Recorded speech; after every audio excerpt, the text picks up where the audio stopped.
Yeah, the title, The Axe and the Oak. Is, does that mean something? What do you mean with that? Sometimes I just think of words, or words just come to me and they sound good together and it makes sense to me, and I don't really know what it's about or what it means.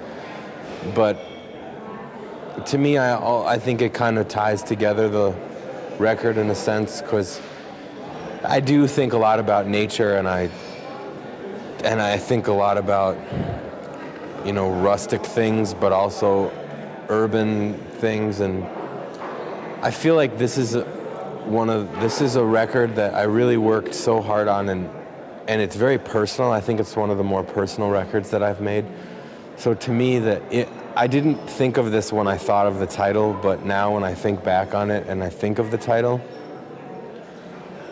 to me, The Axe and the Oak, it's just kind of representative of, like, you know, you finish a day's work and you put the axe in the oak, you just stick it in the log and let it sit there, you know, and it's kind of like, you know, this is my work and here it is.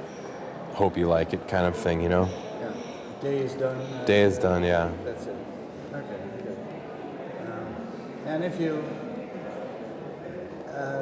it's your sixth album. What you said, every album represents more or less a period. If you compare yourself or the first album with the new one, what is still, what do they have in common, for instance?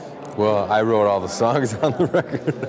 Do you still hear, also on your first album, what you're doing now? Or?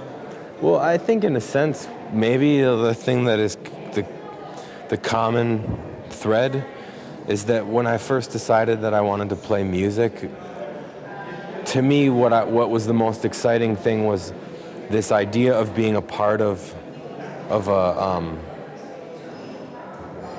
a tradition, of somebody who writes songs, plays them, travels around, sings them to people, views the world through their art, takes that to the rest of the world.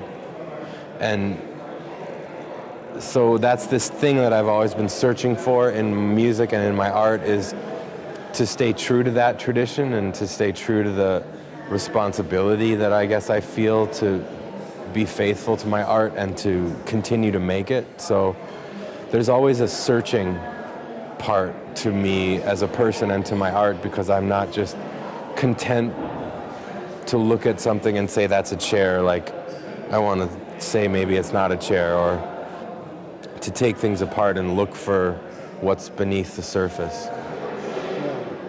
And I think that was that's in everything that I do, so. Yeah.